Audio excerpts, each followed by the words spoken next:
Depois de 2 anos sem o lançamento de um volume de férias, nós finalmente tivemos o lançamento agora dia 23 de junho, o volume 9.5 do segundo ano de Classroom of the Elite, trazendo consigo a férias de inverno. No vídeo de hoje vou trazer aqui a minha opinião, algo que foi decidido por vocês lá na comunidade, então se você tá aqui é porque tu quer saber da minha opinião. Então sem mais enrolação, parte pro vídeo.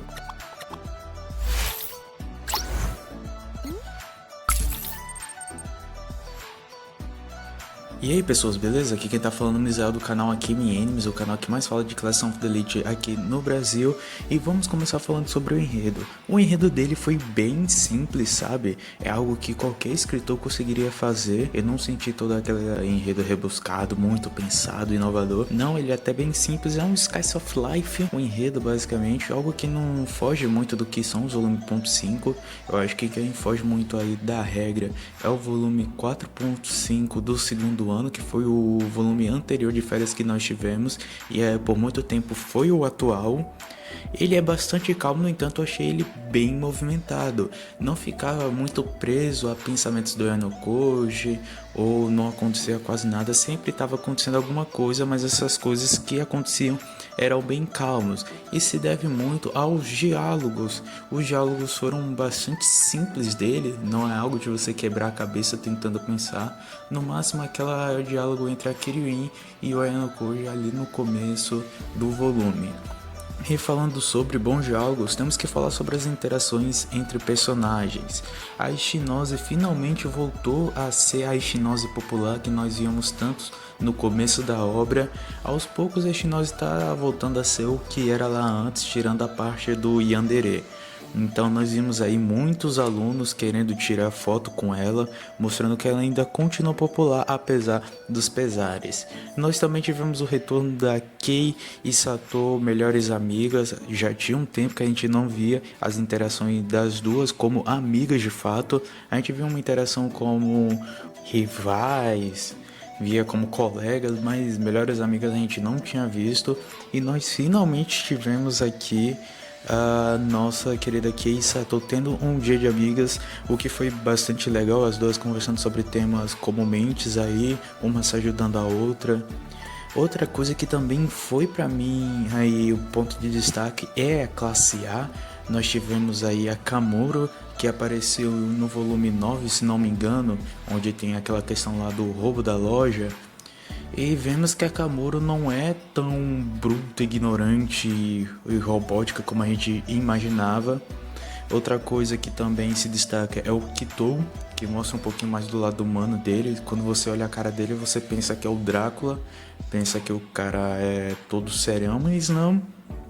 Ele é um pouquinho carismático, pensa um pouquinho nos outros. E aí a gente pode ver um pouquinho mais, né? Porque a gente viu no volume 8. Nós também, por conta dessas interações, nós tivemos aí a nossa querida classe A mostrando como algo humanizado. É aquela, a gente sempre imaginava como elite, um pessoal que levava tudo a sério. A gente vai vendo como eles são um pouco mais humanos do que a gente mesmo pensava. Outro ponto de destaque nas interações são a Hiyori. A Hiyori voltou a ser um pouco aquela Hiyori do primeiro ano que a gente conhecia, um pouquinho mais introvertida, mas que sempre está aberto ali a diálogo com as outras pessoas e bem observadora. Foi legal principalmente aquela última conversa com o Yanokoji, que eu ainda não entendi o que é que o Yanokoji está preocupado ali a respeito do pai dela ser escritor, mas é uma informação que demonstra apenas que ela tem total respeito pelo Yanokoji, fora os sentimentos que nós já conhecemos. Essa parte aí foi muito legal do volume, eu acho que foi a parte que eu, tipo assim, mais fiquei preso na leitura.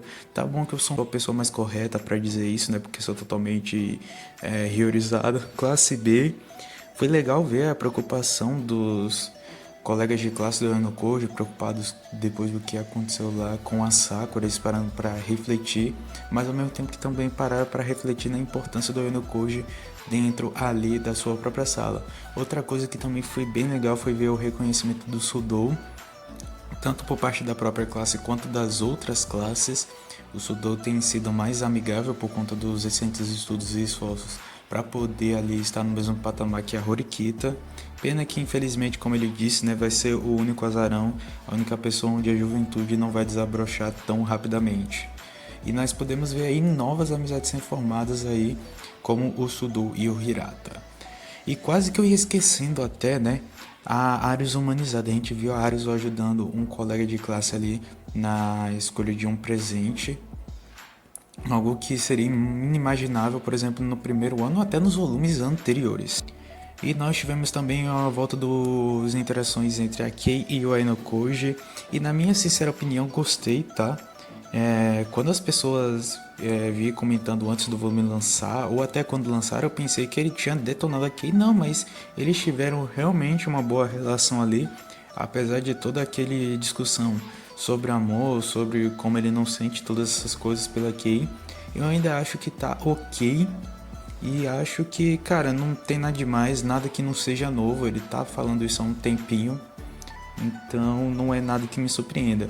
O que me surpreende é a naturalidade, como tomar banho junto, já mostrando que ele já tem bastante intimidade, certa não, né? Bastante intimidade. Eu gostei particularmente da escrita desse volume, ele foi bem leve, lembrou um pouquinho aqui Hoshidere. Se você não leu, eu recomendo que você leia demais. É aquela escrita, cara, foi bem leve, sabe? Ao contrário dos outros volumes de classe 1, onde você tem que quebrar a cabeça lendo cada parágrafo, eu sinceramente não ligaria de ter um parágrafo grande desse volume. As descrições foram bem leves, não teve tanto pensamento, foi bem equilibrado.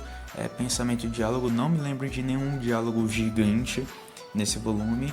Outra coisa que aí se destacou na escrita foi os POV, né? Os capítulos na visão de outras pessoas, algo que eu falei em um vídeo sobre o volume .5 aqui, quando saiu a primeira imagem lá da Arizo. Eu falei a respeito que uma coisa que poderia melhorar bastante os volumes de férias e ser mais interessante ao público era dar os capítulos em visões de outras pessoas. E acho que esse capítulo bateu o recorde. Antigamente era uma parte ou outra. Esse volume a gente teve basicamente um capítulo dedicado a ver a visão dos outros personagens. Se eu não me engano, é o capítulo 4. E outro ponto aí que eu gostei da escrita foi a humanização tanto dos pensamentos quanto dos diálogos. Senti que os diálogos estão mais naturais. E agora vamos falar sobre os pró e contras. Como ponto positivo deste volume são interações legais, nenhuma interação, repito, nenhuma interação é cansativa que te faz querer pular diálogos. Então essa é uma parte legal, que às vezes tinha diálogos que eram tão longos e tão complexos em classe 1 que eu só lia na releitura. Depois quando eu ia reler que eu ia dar uma olhada e dizer assim, cara, então era isso que eles queriam conversar. Outra coisa que eu gostei foi o prelúdio da reta final agora do segundo ano. Embora não seja o foco do volume hypar, eles conseguiram dar um certo hype naquela conversa entre o Katsurugi, o Ryoen e o Ainokoji. Outro ponto que é bem legal, né? Porque, como eu falei, a escrita foi tão leve que essa discussão importante você lê como se fosse uma conversa de bar, sabe? Uma roda do boteco. Personagens humanizados, não é aquela coisa de robô, elite, que é Death Note a todo instante. Foi bem legal, até a Arizo mostrou seu lado humano um pouco para nós e para a classe dela, embora eles ainda continuem dizendo que a Arizo é um pouquinho complicado de chegar perto. E como pontos negativos, eu achei que o Ainokoji às vezes foi meio contraditório em algumas coisas, em alguns pensamentos e ações. Agora, eu quando escrevi esse roteiro eu tinha bem exato o que é que eu queria dizer, mas agora eu me sumiu. Mas provavelmente você que leu, que tem agora de cabeça, você sabe que tem alguns momentos que o Ainokoji pensa uma coisa e faz outra e é totalmente contraditório. E outra coisa que eu achei que faltou foi um pouquinho mais hype, sabe?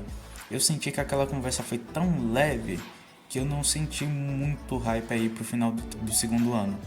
Mas ainda assim gostei, que a escrita foi bem leve, mas achei que faltou hype um pouquinho mais, dar aquele senso de tipo, nossa cara, vai vir coisa boa.